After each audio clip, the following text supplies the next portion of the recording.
ng pag-asa, buhay ay sisigla, simulang pasalamatan. Magandang umaga pong muli mga kapatid sa Panginoon. Isa na namang pinagpalang araw. I am blessed and let us welcome the Holy Spirit sa araw na ito. Glory to Jesus.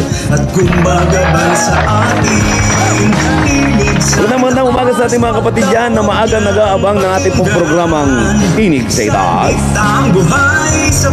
Sa ating mga kapatid dyan na mainit na nag-aabang ng salita ng Diyos, let us welcome the Holy Spirit. Glory to Jesus. Hallelujah. Tinig na mula sa Diyos,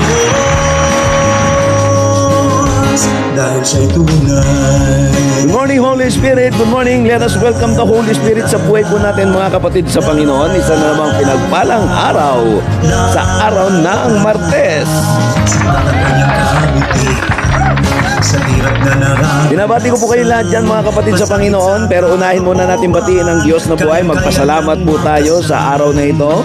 Salamat sa Panginoon sa kanyang mabiyayang ginagawa po sa ating mga buhay araw-araw. Hallelujah. Glory to Jesus. Dahil siya ay tapat. Totoong tapat ang Diyos sa ating mga buhay. Good morning, good morning. Tingin sa itaas. Isang pinagpalang araw at isa na namang masiglang umaga ang ating pong sasalubungin sa pamamagitan ng mga salita ng Diyos. Hallelujah. Mapagkailanman. Salamat po sa ating mga kapatid dyan mula sa Cavite, kay Ate Annabel Del Sagon Milet ng General Trias Cavite, kay Pastor Amir na Masiklat ng Concepcion Tarlac. Maraming pong salamat sa inyo lahat dyan, kay Pastor Grace Librel at sa mga taga Burgos Lupao, ang Sapigaw family, kay Sister Sandra. Magandang umaga po sa inyong lahat dyan, kay Ate Carmelita Magno. Magandang umaga sa inyo pong lahat dyan. Glory to Jesus. Salubungin natin ang ating Panginoon ng isang mapagpalang araw. Welcome, welcome Holy Spirit. Tinig na mula sa Diyos, dahil siya'y tunay. I am blessed, I am blessed. Hallelujah. Pasisimulan po natin ang ating pong gawain sa Panginoon sa pamamagitan po ng pananalangin. Hallelujah. Good morning kay Sister Renalyn Nolasco ng Maribelas Bataan at sa iba po natin mga kapatid sa Panginoon. Hallelujah.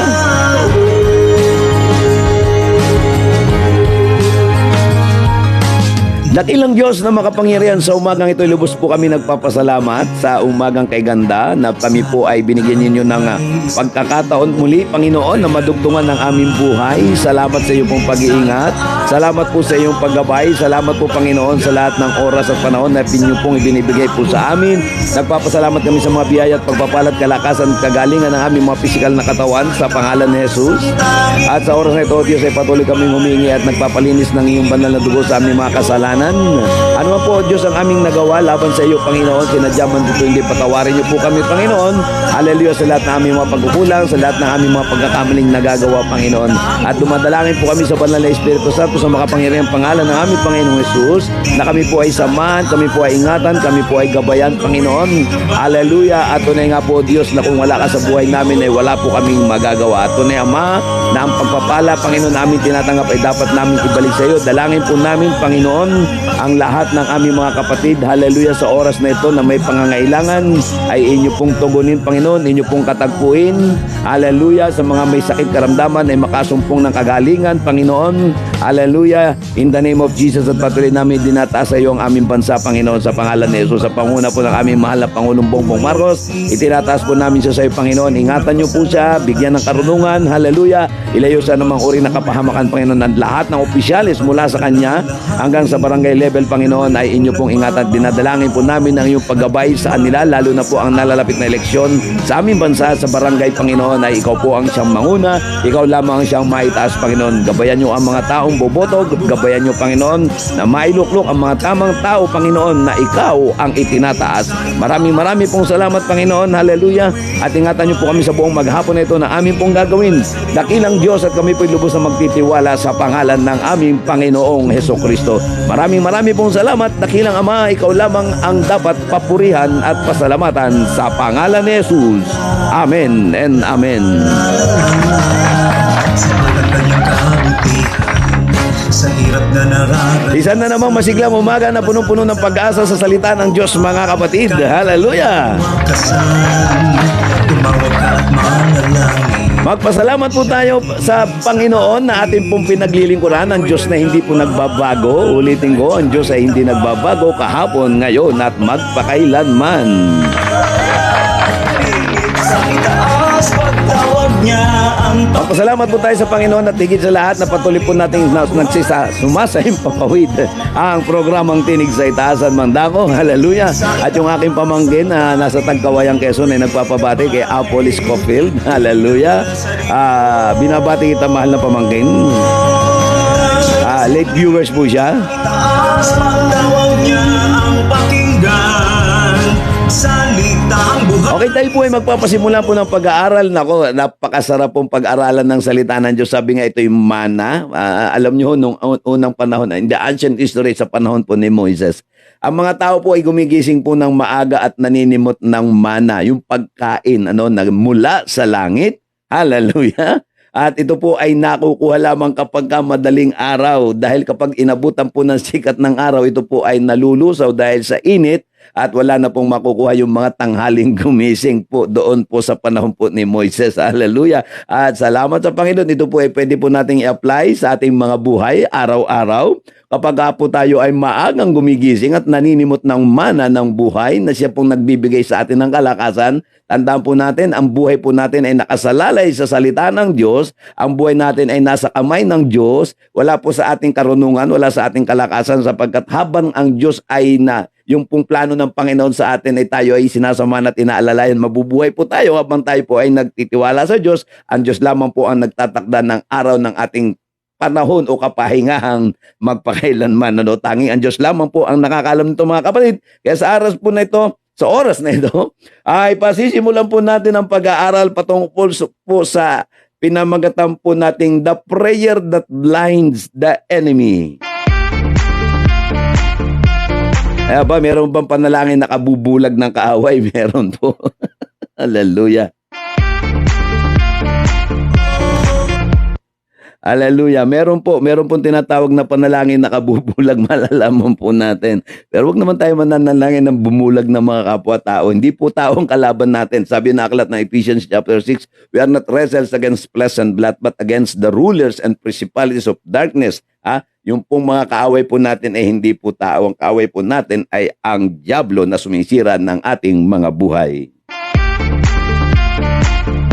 Hallelujah. Salamat po sa Panginoon at magbabasa po tayo ng mga talata para po maliwanag po at malaman po natin kung saan po natin kinukuha at pinag-aaralan at pinag-uusapan ang salita ng Panginoon Diyos. Magbasa muna tayo ulit sa aklat ng Ikalawang Hari chapter 6. Magsimula po tayo sa verse 18. Hallelujah.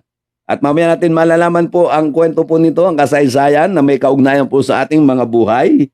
Sa aklat ng Ikalawang Hari chapter 6, verse 18, nang salakayin sila ng mga taga-Syria, nanalangin uli si Eliseo, Yahweh, bulagin po ninyo sana sila, at binulag nga ni Yahweh ang mga taga-Syria bilang sagot sa panalangin ni Eliseo. At sinabi niya sa mga ito, hindi rito ang daan, hindi ito ang lungsod, sumunod kayo sa akin at dadaling ko kayo sa taong hinahanap ninyo, at sila kanyang dinala sa Samaria. Hallelujah! Glory to God! Meron pang isa. Ituloy po natin sa talatang 20. Pagpasok nila sa lungsod, nanalangin uli si Eliseo. Grabe, ano? Yahweh, buksan na po ninyo ang kanilang paningin, at nang sila'y makakita, binuksan nga ni Yahweh ang paningin ng mga taga-Syria, at nagulat sila nang makita nilang sila'y nasa loob ng Samaria. Ito po ay isang kasaysayan in the ancient times, sa panahon po ng mga propeta, mga kapatid, sa panahon ng mga hari. Ito po ay isang kwento na may kaugnayan, na may kapupulutang aral sa ating kapanahunan. Uulitin ko, hindi dahil nagbabasa ako sa Old Testament ay babaliwalahin po natin ang mga salita ng Panginoon. At baka sabihin naman po ninyo sa akin, yan naman ay nasa Old Testament, wala yung kaugnayan sa buhay natin. Remember the Word of God. In the book of Hebrews chapter 13 verse 8, God is the same yesterday, today, and forever. Ito bang pagkapanalangin ng pagkabulag ng mga taga Samaria, pwede bang mangyari sa ating kapanahunan? Mamaya-maya po natin pag-uusapan. Huwag tayong magmamadali. Dadandahanin po natin ng kaunti ang pag-uusap patungkol po dito sapagkat marami ng tao kapag ka nananalangin ay pinanghihinaan ng loob. Marami ng tao kapag nananalangin nawawala ng gana kapag hindi sinasagot ang kanyang mga panalangin. Ito po ay isang kwento na kasaysayan ng pagsakop ng mga kaaway doon sa bansang Israel, sa northern part. Ito yung binabanggit ko ng mga nakaraang araw. Ito po yung northern part ng Israel sapagkat divided po ang kaharian ng mga panahon po na ito, mga kapatid. At ito po ay isang kasaysayan na magdudulot po sa atin ng aral. Dumating po sa isang pagkakataon, nung kinupkup po ito ng mga kaaway, ng mga taga-Syria noong ng panahon, natakot po yung associate. Associate o alalay po ni Propeta Eliseo o ng lingkod ng Panginoon.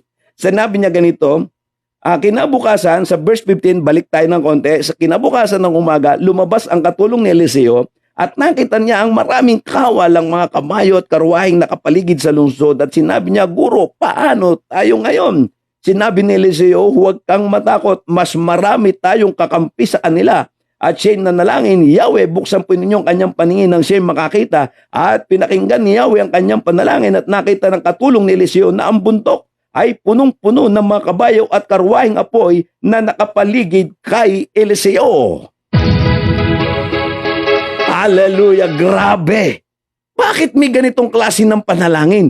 Bakit may ganitong klaseng pagsagot ang Diyos sa mga ganitong kapanahunan ng mga paghihirap, pananakop ng kaaway sa buhay ng isang tao?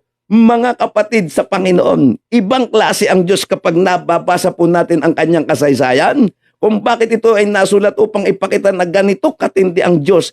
Ang taong pinakikinggan ng Panginoon, di ba napag-usapan natin, the prayer of a righteous man availeth much. Yung kasama ng lingkod ng Diyos na si Giezi ang pangalan po nito sa kasaysayan ay natakot at nag-aalala, kinubkob ng kaaway ang Samaria, napapalibutan ng sandamakmak na mga karwahe ng kaaway, ng mga mandirigma na handang lusubin at ubusin ang Samaria, ang siyudad ng Samaria at pasukin. Kinabahan si Giezi at lumapit sa lingkod ng Diyos. Ang ginawa ni Eliseo, siya nanalangin, Panginoon, buksan mo ang paningin ng taong ito. Hallelujah! Glory to God! Victory!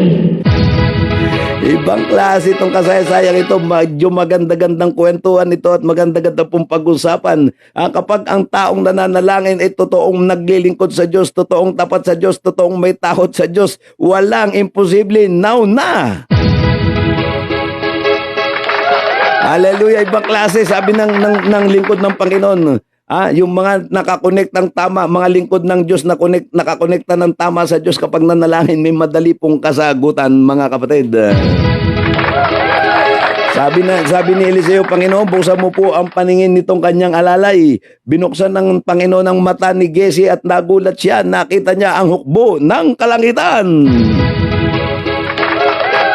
Glory to God, ibang klase ano po. At pagkatapos nung nakita niya, nang lulusubin na sila ng mga kaaway, nanalangin uli si Eliseo at ang sabi ni Eliseo, Panginoon, bulagin mo nga po sila at nangyari.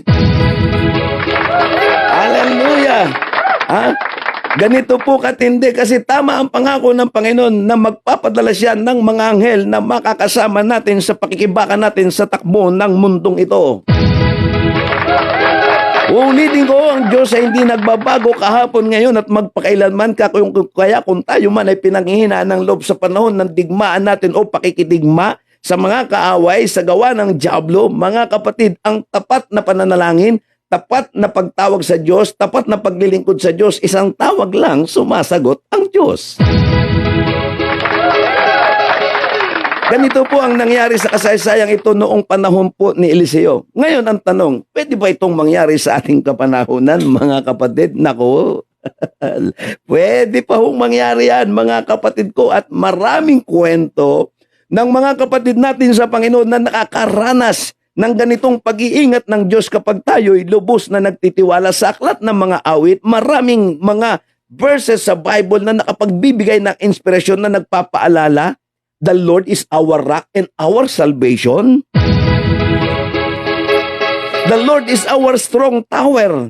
The Lord is our shield. Marami pong salita ng Panginoon na dapat natin panghawakan, mga kapatid. Ang sabi rin ng Bible, ang Diyos ay nagpapadala ng mga anghel sa ating unahan. I will charge the angels before you. Kahit saan tayo pumunta, sasamahan tayo ng kapangyarihan ng Diyos. Kahit saan tayo pumunta, kapag tayo tumatawag at nagtitiwala, kahit tayo napapaligiran ng problema, kahit tayo napapaligiran ng mga taong umaatake sa atin o ng diablo na sumisira sa buhay natin, tandaan po natin kapag tayo tumawag sa Diyos, ipakikita ng Panginoon kung gaano karaming hukbo ang meron tayo na nakapalibot sa atin, walang iba kundi ang hukbo ng kalangitan. Iyon yung nawawala po sa atin, mga kapatid, na minsan nawawalan tayo ng tiwala sa kapangyarihan ng Diyos sa mga bagay na nangyayari sa atin. Kapag may umaataking problema sa atin, nakakalimutan natin na ang Diyos ay kasama natin. Hallelujah! Dito nagpadala ng hukbo ng mga anghel ang Diyos sa panahon ni Eliseo at binulag ang mga kaaway. At muling nanalangin si Eliseo hindi para patayin kundi para muling makakita, at nagulat ang mga sundalo ng Syria na pagpasok nila sa Samaria ay nakita nila nasa loob sila ng kaharian ng Samaria. May mabigat pa akong istorya dyan, yung sinasabi ng Bible, love your enemy, pakainin mo ang iyong kaaway. Ginawa ni Eliseo. Hindi lamang sa New Testament mababasa yung pagpapakain sa kaaway. Nagpakain si Eliseo ng mga kaaway sa pamamagitan ng kaharian ng Samaria.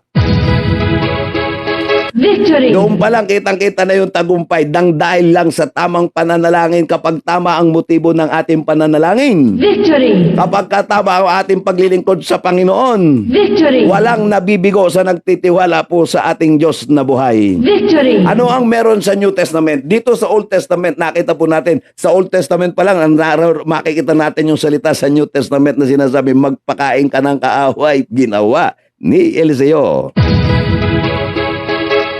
At dito naman sa aklat po ng mga gawa, dito matindi, dito tayo magtatagal ng konti. Hallelujah, hallelujah. Ha?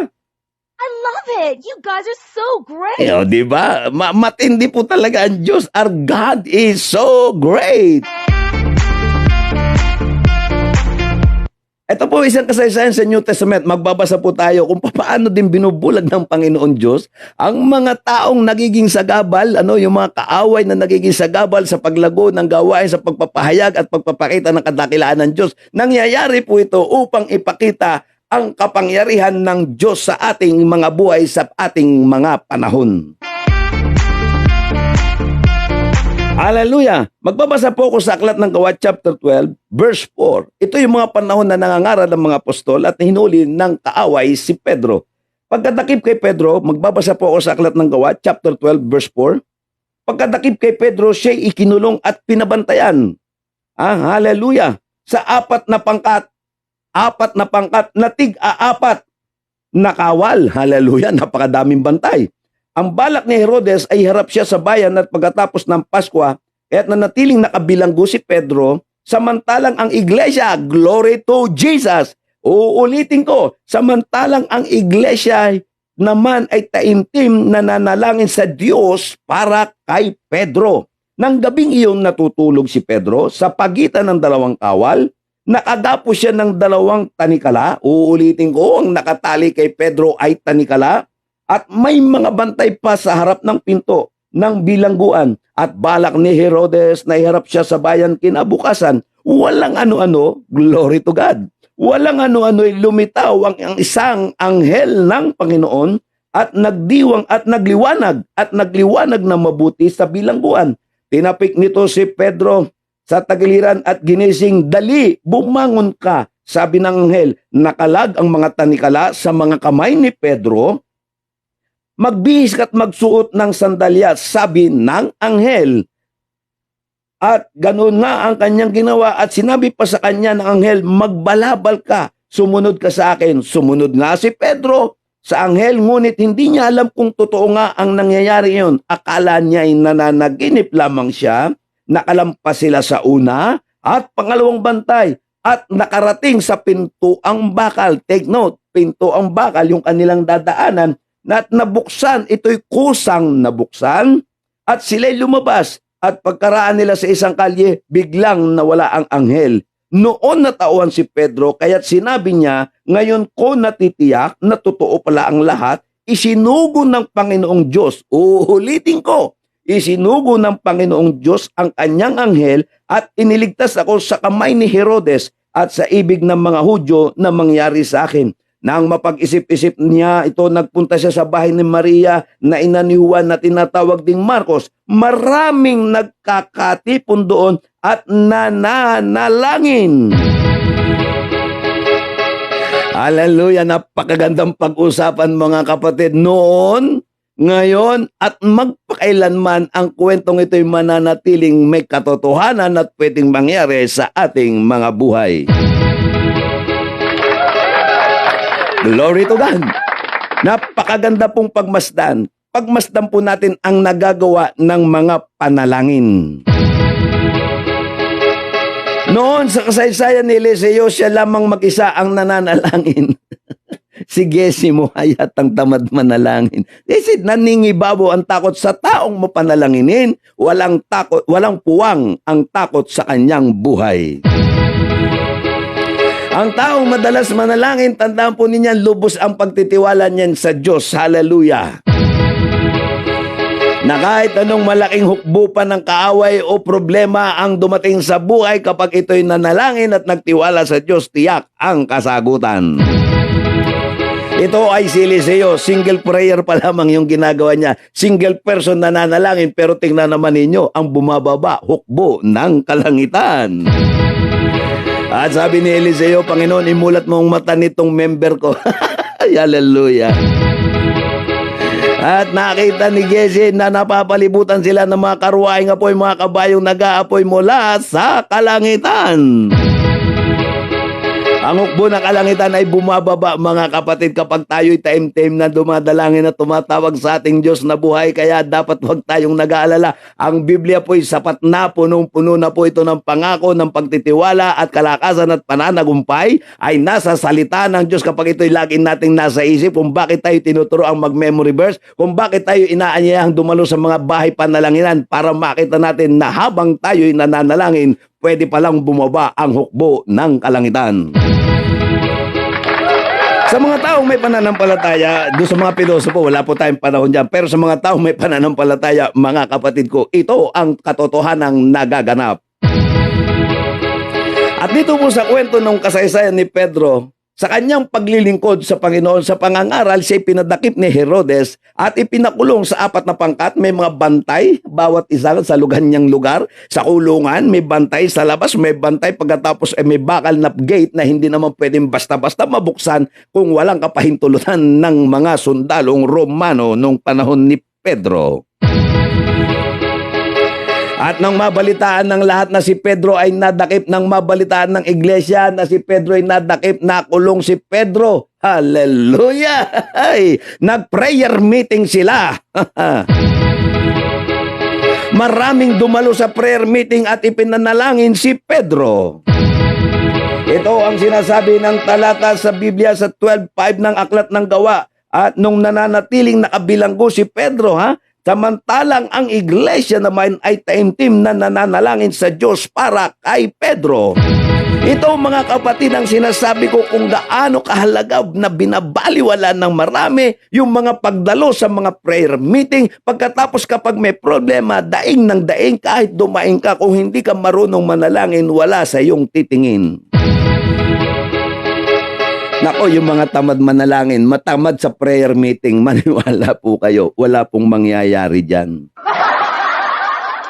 Yung katwiran ng iba, kami naman ay nagpe-prayer din naman sa bahay, depende yan sa taong kinalulugdan ng Diyos. Nakita nyo si Propeta Eliseo, mag-isang nanalangin, pero dahil nakakonect sa Panginoon, yun, pwede pa. Pero kung ikaw natamad manalangin at sasabihin mo yung nananalangin ka, pero panay ang daing mo sa Panginoon Diyos, tapos magagalit ka sa Diyos, hindi ka sinasagot ng Panginoon Diyos, yun ay depende na lang sa puso at takbo ng motibo ng ating puso sa buhay natin, mga kapatid. Nakita nyo ang epekto ng kapangyarihan ng prayer meeting na ito sa iglesia sa panahon ni Pedro? Nagtitipon-tipon sila nang mabalitaan nilang may problema si Pedro. Sila'y nag-prayer meeting at dumalangin sa Diyos at nagkaroon ng himala. Dito sa panahon ni Eliseo, nagpababa ng hukbo ng kalangitan, mga anghel ang pinadala ng Diyos sa panahon ni Eliseo. At pagdating ni Pedro, sa panahon naman ni Pedro, 1,000 taon ang lumipas, nagpadala rin ang anghel para palayain si Pedro mula sa bilangguan ng dahil sa pananalangin ng buong iglesia. Iba ho ang nagagawa ng kapangyarihan ng sama-samang pananalangin. Ang bansa ay nasa krisis, ang mundo ay nasa krisis. Kapag ka nagkaisa tayong lahat na ipanalangin ang ating bansa, ang ating buhay, ang ating kalagayan, ang ating pananampalataya, ang ating paglilingkod sa Diyos, hindi ho malayong mangyari sa atin ang nangyari sa kasaysayan ng Biblia. Ang nangyari sa mga lingkod ng Diyos noong unang panahon ay pwedeng mangyari po sa atin ngayon. Tandaan po natin mga kapatid, huwag na tayong mamiloso po pa. Ang Diyos kahapon, ngayon at magpakailanman ay siya pa rin Diyos na ating pinaglilingkuran. The God of Abraham, the God of Jacob, and the God of Isaac is the same God today. Hindi po siya nagbabago. Kaya po niyang kumilos sa atin kung tayo po ay sama-samang nananalangin. Nakalagay po dito. Kaya nga po lagi kong ini-encourage yung mga kapatiran. Bakit ba yung iba sa inyo ay napakatamad manalangin? Dumalo sa prayer meeting, hindi ba ninyo alam na marami tayong kapatid na nalulunod, marami tayong kapatid na bilanggo ng kasalanan, marami tayong mga kapatid na bilanggo ng mga sakit karamdaman. Kung tayo ay sama-samang palaging nananalangin, dumadalo sa mga gawain at sama-samang nananalangin, tandaan po natin ang Diyos ay nagpapadala ng mga anghel para tayo ay tulungan at iligtas sa ating mga kalagayan. Hindi po natutulog ang Diyos mga kapatid. At ito po yung isa pong matindi po natin dapat maunawaan araw-araw sa buhay po natin kung bakit tayo ay ini-encourage. Tingnan ninyo po ang nangyari kay Pedro nung mabalitaan ng iglesia na si Pedro ay nakakulong. Sila'y dagling nanalangin, nagtipon-tipon sa bahay ni Maria na ina ni Juan. At nadatnat pa ni Pedro pagkalaya. Yung iba sa atin kapag ka nabibilanggo ng kasalanan, pinagtatawanan. Yung ibang kapag ka nabilanggo ng sakit karamdaman, pinahihirapan. Yung iba kapag ka nabilanggo ng problema, pinababayaang mag-isa. O kaya naman ay pinag-uusapan. Ito po yung masakit na katotohanan sa ating kapanahunan. Malayong malayo ang panahon noon sa ating kapanahonan, imbis na magtulungan, nagsisiraan. Ano man ang magiging problema ng ating mga kapatid, dapat tayo dumadalangin para maligtas yung ating kapatid sa kanyang kalagayan, mga kapatid. Kaya maraming talo ng Kristiyano dahil na rin sa gawain nating wala sa ayos. Kapag ka may problema ang isang kapatid, ito'y ating ipanalangin at ipagpasalamat sa Diyos. At baka yung mga bilanggo ng nakabilanggo sa kasalanan ay magkaroon pa ng kalayaan. Magpapadala ng anghel ang Diyos para tulungan yung mga taong ipinapanalangin po natin. Hindi po nagbabago ang Diyos. Ang kulang lang sa atin ay yung sama-sama at nagtutulungang mga pananalangin. Mga kapatid, ang kasaysayan ni Eliseo, ng propeta Eliseo, ng lingkod ng Diyos ay po pwede ring mangyari po sa ating kapanahonan. Kayang-kayang bulagin ng Diyos ang mga dyablo sa buhay po natin. Pwede natin panalangin, Panginoon Diyos, bulagin mo mga dyablo sa buhay namin na hindi nila na kami makita sa aming mga ginagawang paglilingkod sa inyo. Hallelujah, glory to God. At ang mga problema natin kung tayo natatanikan, tandaan po natin ang kalagayan ni Pedro, nakatanikan bakal, may bantay pa, imposible siyang makalabas. Kung sa kanyang sariling karunungan, nagtiwala si Pedro, baka hindi siya nakalaya ng panahong ito. Pero dahil may mga nananalangin at nagtitiwala sa Diyos, nakalaya si Pedro nang walang kahirap-hirap dahil sa sama-samang pananalangin. At ito ang dapat na makita ng mga kapatid natin sa ating kapanahunan, mga kapatid ko sa Panginoon. Kapag ka tayo ay palaging dumadalo sa mga prayer meeting at idinadalangin natin ang ating mga kapatid na mga may pangangailangan, huwag puro material. Marami po sa atin ay bilanggo ng kasalanan, marami po sa atin ay may mga sakit karamdaman. Kapag ito ay ating ipinapanalangin, marami ang makakalaya sa bilanggo ang kanilang kinalalagyan. Kapag tayo ay nagtutulungan sa pananalangin sa isa't isa, maraming kapatid natin ang mababago ang buhay dahil sa ating mga sama-samang pananalangin. Ang masakit, ang tao ay lumalapit lamang kapag may pangangailangan. Kahit mga Kristiyano, padaluin mo sa gawain, sila'y mayroong katamaran. Ayain mong umatin ng prayer meeting, maniwala ka, hindi yan lalapit, hindi yan darating. Bihirang-bihira sa loob ng iglesia, sa karamihang iglesia ang aking nakikita, mangilan-ngilan ang masipag dumalo sa mga prayer meeting. Kaya naman kapag may problema, kung sino pa yung may problema, yung pa ang unang lalapit, yung tamad dumalo sa mga prayer meeting, sila pa ang unang tumatawag sa pagtawag sa para ipag-pray yung mga taong ito. Kung sino pa yung mga tamad, sila pa yung nangungunang sila'y ipanalangin. Si Pedro ay madaling nakalaya sa bilangguan. Una, ginagawa niya ang kalooban ng Diyos, ipinangangaral niya ang salita ng Panginoon at siya'y naglilingkod sa Diyos, buhay manok kamatayan. Mula nang mabuhay ang muli ang Panginoon Jesus pagkatapos ng kanyang pagkakamali na itinatwa niya ang Panginoon nang siya'y nanumbalik at naglingkod sa Diyos, grabe ang pagkilos ng Diyos. Kaya kahit siya'y nakabilanggo, pinaranas ng Diyos ang kanyang tunay na kalayaan at mula sa tanikala, nalagot ang tanikala, nakalagang tanikala at nakalabas si Pedro sa pagitan ng mga bantay. Tatandaan po natin, uulitin ko ang kasaysayan ni Apostol Pedro nung siya'y lumalakad sa harapan mismo ng mga bantay. At pagdating sa gitna bakal, nako, sabi ko nga po sa inyo, no, ito po itinuro ko po, ako tuwa. Bakit? Ito po ang kauna-unahang nabasa kong kwento sa kasaysayan. Hindi pa na-discover ang automatic door. Meron na pala sa Biblia ang automatic door. Ito ang kauna-unahang automatic door na nakita ko sa kasaysayan. Mga kapatid, sa panahon ni Apostol Pedro, kusang bumubukas ang pintuan. Hallelujah! Kaya minsan po akala natin ngayon na-discover automatic door. Noong pa pala meron panahon pa ni Pedro, ni Apostol Pedro. Hallelujah! At nung masmasan si Pedro, tandaan niyo po nyo, gaano man kahigpit ang tanikala, gaano man karaming nakabantay para hindi tayo makalaya sa bilangguan. Tandaan po ninyo, kapag tayo'y sama-samang nananalangin, may tagumpay. Victory! Kapag tayo ay sama-sama at nagtutulungan, maraming makakalaya, maraming makakakilala sa ating Panginoong Diyos. Victory! Kapag tayo ay sama-samang tumatawag sa Panginoon, lahat ng problema may solusyon.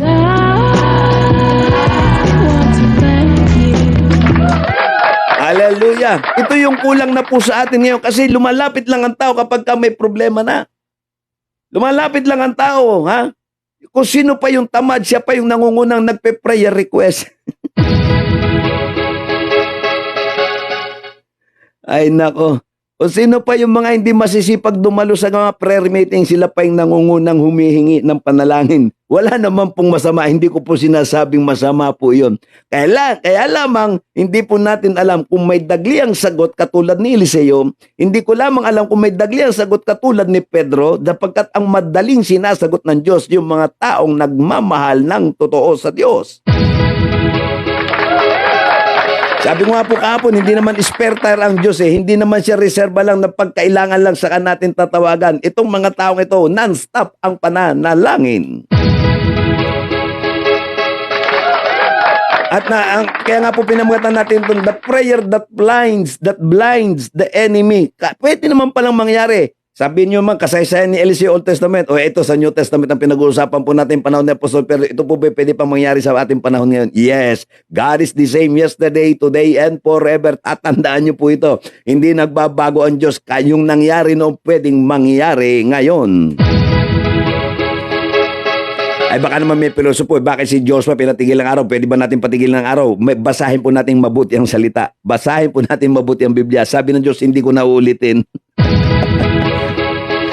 Hindi na po pwedeng makinig uli ang Diyos sa ganong klase ng prayer na patigilin pa ang araw. Si Joshua lamang po ang pinakinggan ng Diyos dahil kailangan sa panahon. Ang mga kapatid, sa pagbabasa po natin ng Bible, medyo kunti po tayong pangunawa. Hindi naman po tayo nagpapakadalubhasa po dito, kundi ang kinakailangan lamang po natin ay totoong pangunawa para lalo po nating matagpuan ang mga kasagutan sa ating mga panalangin. Hallelujah. I love it. You guys are so great. Ibang klase po ang nangyari kay Apostol Pedro. Kung noong panahon ni Propeta Elisea, kakaiba, grabe, mga mandirigma ng kalangitan ang bumaba na palibutan at nakita ni Giezi yung alalay ni Eliseo at nakita na mangha siya, grabe, mga nag-aapoy na karuwahay at kabayo mula sa kalangitan. Sa panahon naman ni Pedro, nagpadala uli ng anghel ang Diyos. Kaya tama yung sinasabi ng awit na I will charge the angels before you. Nagpapadala ng anghel ang Diyos sa ating unahan, sa ating hulihan. Maging sa paglalakbay ng mga Israelita noong unang panahon, nagpadala rin ng anghel ang Diyos, mga kapatid. Nung iniligtas ng Panginoon ang pamangkin ni Lot, ng pamangkin ni Abraham, nalilito ako dun, pamangkin ni Abraham na si Lot, anghel din ang ipinadala ng Diyos. Yung mga ayaw pong maniwala sa ganitong klase ng aral na totoo pong may mga anghel na pinapadala ng Diyos, bahala po kayo sa buhay ninyo. Basta ako, naniniwala ako sa ginagawa ng Panginoong Diyos sa buhay po nating lahat. Umikilos ba ang Diyos? Basahin natin mabuti ang Biblia mula sa Old Testament hanggang sa New Testament, hanggang sa ating kapanahonan, may mga anghel na ipinapadala ang Diyos. Sabi pa nga ng Panginoon, mag-ingat kayo sa pagtanggap ng panauhin. Baka mamaya anghel na pala yung ipinapadala ng Diyos sa atin, tapos tanggit tayo ng tanggi. Baka mamaya nagaan yung pulubi, ayaw natin bigyan ng pagkain. Matindi. Yung dito nakita ni Pedro nung siya mahimasmasang pagkalabas niya sa gate at narealize niya na totoo ang lahat ng nangyayari. Nako, glory to God. Nagpunta siya doon sa bahay na ina ni Maria, na ina ni Juan, at nagulat siya. Nasa prayer meeting pala, kaya siya ay nakalaya sa bilangguan. Kaya malaki po ang nagagawa ng prayer meeting sa buhay ng bawat individual, mga kapatid. Malaki po ang naitutulong po nito sa bawat tao kapag po tayo ay sama-samang nananalangin, mga kapatid. Malaki po ang impact nito sa mundo ng ating mga kapatid sa Panginoon. Hallelujah, glory to Jesus. Napakabuti po ng Diyos. Kaya dito po sa aral nito na ating pong natututunan ngayong umaga, iba ho. Kaya nga lagi ko sinasabi, halina kayo sa bahay panalanginan. Tandaan po ninyo nung nagalit ang Panginoong Jesus, nung siya po ay nagwala, sabi ng iba, mabait ang Panginoon Jesus, nagwala po din ang Panginoon sa galit po niya. Bakit kanyo? Yung bahay ng Panginoon, yung templo sa Jerusalem, nung kanyang kapanahunan ay ginawang networking, nagginawa po nilang tindahan, ginawang negosyo ang simbahan. Doon mismo sa simbahan, nagtinda ng mga kalakal nila.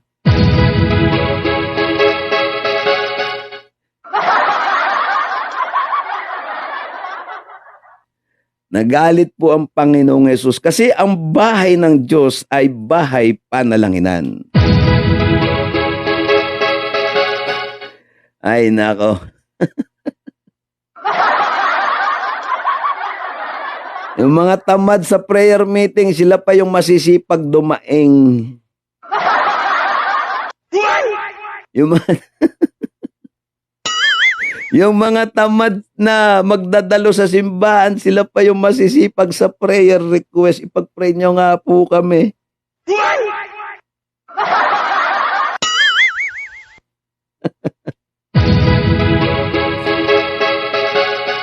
Magsipag kayo sa pagdalo sa mga gawain para pag tayo'y dumalangin, madali din ang sagot. Ito, bibigyan ko po kayo ng sample. Sa akin pong pag-aanalisa, kung ikaw ay mabilis sumagot, sa palagay nyo ba mabagal ang Diyos? Hindi po pwedeng ang Diyos ay magpailalim sa kapangyarihan ng tao. Kung mabilis ka, mas mabilis ang Diyos. Baka naman sabihin nyo, di paano pastor, pag tamad ka, tamad din ang Diyos. Hindi po pwedeng maging tamad ang Diyos. Yung mga pilosopo, pag tamad ka, ikaw lang ang tamad. Ang problema, hindi ka pakikinggan ng Diyos. Ay, nako. Minsan po ay mag-isip-isip din po tayo mga kapatid. Tandaan po natin ang pinakikinggan ng Panginoon Diyos, yung mga tao. Sabi nga, the prayer of a righteous man availeth much. Ang panalangin ng taong matuwid, pinakikinggan ng Diyos.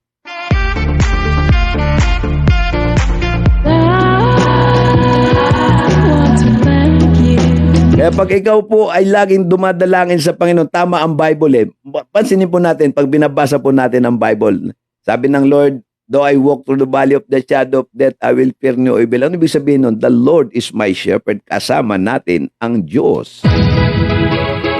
Ang Diyos ang ating mabuting pastol at iingatan niya tayo saan man tayo magpunta, lalo na kung tayo ay masipag sa pananalangin.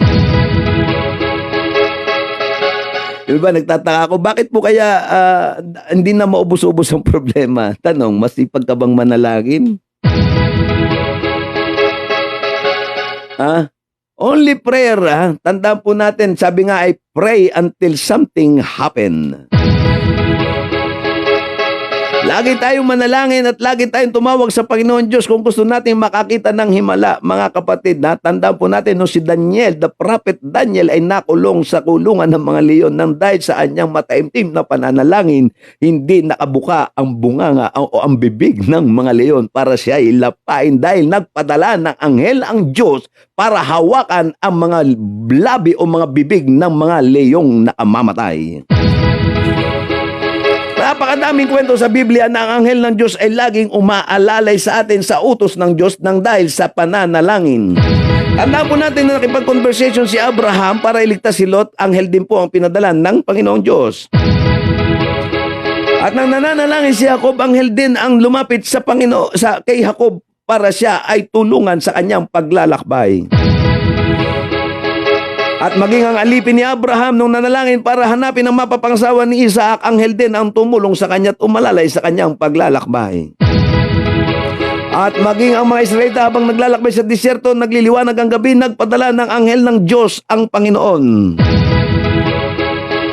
Ang kulang lamang po sa atin ay yung pong pagtitiwala at kasipagan sa pagtawag sa Panginoon. Sabi ng New Testament, ang sino man tumatawag sa Panginoon sa pangalan ng Panginoon Jesucristo ay pinakikinggan niya ang dalangin ng mga taong tapat sa Kanya.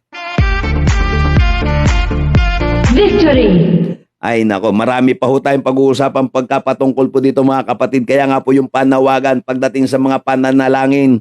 Sa umaga nananalangin, sa gabi nananalangin, sa maghapon nananalangin, sa trabaho nananalangin, sa pagtulog nananalangin, sa pagkain nananalangin, sa pagbiyahe nananalangin, naroroon palagi ang pag-iingat ng Diyos na buhay. Hallelujah, glory to God. Hallelujah. At ang umagang ito ay isang masiglang umaga na tayo po lagi, kaya nga po sa umaga lagi tayong nananalangin at humihingi ng gabay sa banal na Espiritu Santo, ang ating Diyos na tagapagligtas. Hallelujah, glory to God. Maging masipag po tayo kapag tayo inaanyayahan, dumalo tayo sa mga prayer meeting. Kung gusto nyo makakita ng ganitong klaseng himala, dumalo tayo sa mga gawain ng pananalangin sa ating mga bahay panambahan. Hindi lang sa bahay, dumako rin po tayo sa prayer gathering.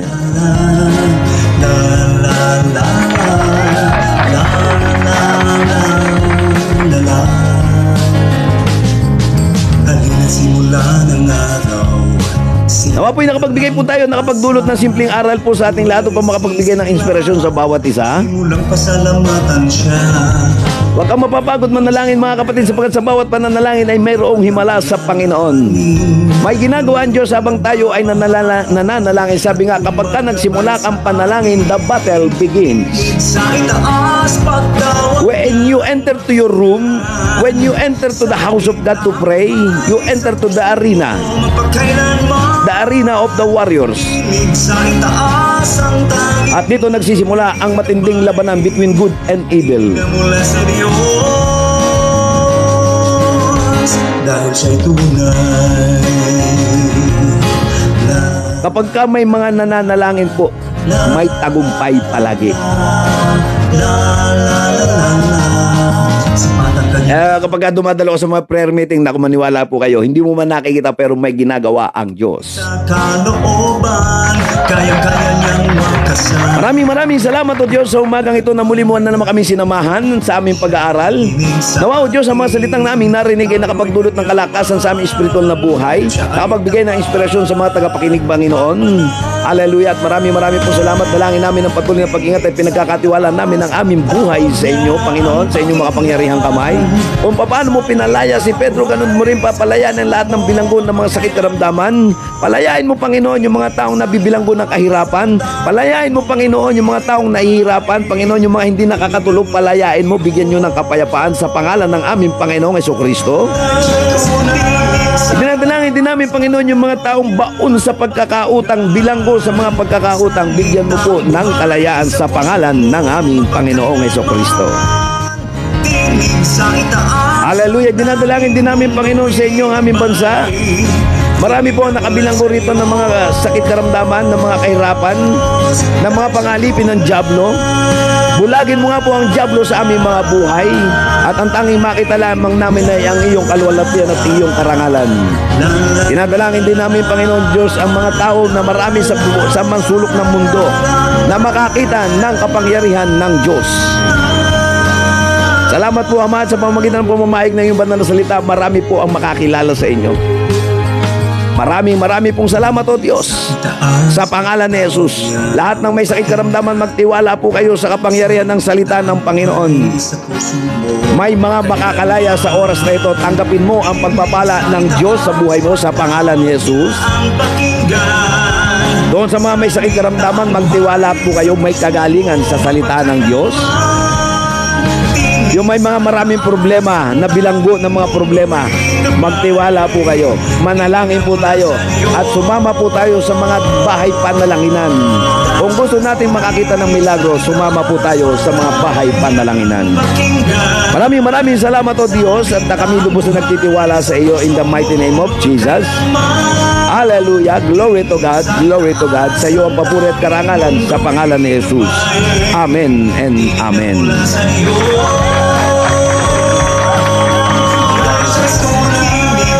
Glory to God, nawa po'y nakapagbigay po tayo ng inspirasyon ngayong umaga sa pamamagitan ng mayamang salita ng Diyos.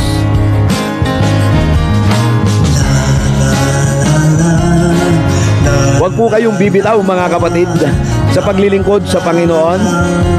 Alamin po ninyo sa inyong mga dakong lugar kung saan may mga prayer gathering, dumalo po tayo at siguraduhin po ninyong ang Diyos ang itinataas. May dalang pag-asa, buhay ay sisigla. Marami pong salamat sa ating mga kapatid sa Panginoon na patuloy na nagtitiwala sa Diyos.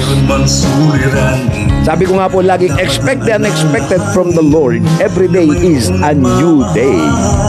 At kumbagabay sa Tinig sa itaas. tinig sa itaas, pagtawag niya ang pakinggan. Maraming himala sa pananalangin. Mapagkailanman, tinig sa itaas ang tanging mong gawing gabay. Tinig na mula sa Diyos, dahil siya'y tunay. Hallelujah. Ibigay po natin ang pinakamataas na pupuri at pasasalamat sa Diyos, mga kapatid sa Panginoon. Hallelujah. Glory to Jesus. Ibigay po natin ang pasasalamat sa Banal na Espiritu Santo in the name of Jesus. Thank you, Lord. Thank you, Father God, in the name of Jesus. Hallelujah. At ipanalangin po natin yung mga marami pang may sakit karamdaman dyan na makasumpong ng kagalingan sa pangalan. Pag tayo sama-samang nananalangin, mayroong Victory! kapag tayo araw-araw nagtitiwala sa Diyos, mayroong at tayo po ay magpasalamat sa Panginoon. Ayan. Salamat po sa umagang ito at pagpalain tayo ng Diyos. Ingatan po kayo sa mga magtatrabaho, sa mga papasok, sa mga opisina, sa mga gawain bahay, sa mga nagtatrabaho sa bukid. Tinig sa itaas, Ingatan po kayo ng Diyos, samahan po kayo ng Diyos. tinig na mula Gabayan po kayo, samahan kayo ng libu-libong anghel ng Panginoon sa ating pagtawag at pananalangin sa pangalan ng ating Panginoong Jesucristo. niya ang pakinggan. Salitang buhay sa puso mo, mapagkailan. Glory to Jesus. Maraming salamat. Magpapaalam na po ang inyong paglingkod. Ang tanging mong gawing gabay. Oh, bukas ha. May gawain tayo bukas ng gabi. Dahil siya'y tunay. Bukas ng gabi may gawain po tayo. Yung mga Bible study, dalawa po natin.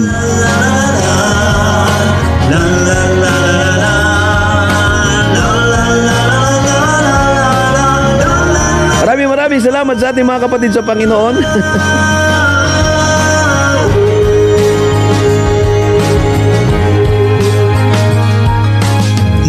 Sa itaas God bless po sa ating pong lahat yan, sa mga kapatid po natin sa Australia, kay Sister Norma Belfort ng Melbourne, Australia, sa mga taga-Amerika, sa Canada, kay Lenny Soto. Nako, ilang araw na lang ang kanyang pinananabigang araw. Salamat po, Panginoon Diyos, sa buhay ng pamilyang ito, kay Nanay Josephine Soto. Salamat po sa inyong lahat yan, sa mga kapatid natin, sa mga kapatid sa paglilingkod. sa itaas ang Glory to Jesus. Salamat po. Hallelujah. tinig na mula sa Diyos. Hallelujah. Good morning kay Pastor Dexter ng Metro Manila. Pangaway niya ang pakinggan. Hallelujah. Glory to God. Buhay sa puso mo magpagkailanman. Glory to Jesus. Maraming salamat sa Panginoon at si Brother Sam Soto ay nasa Metro Manila, biyaheng Maynila, kukuha ng kanyang visa. Congratulations! At bibiyahin na po siya sa November 3 ang flight niya papuntang Canada. Salitang buhay sa puso mo magpagkailanman. Salamat po. Paalam na po. Tinig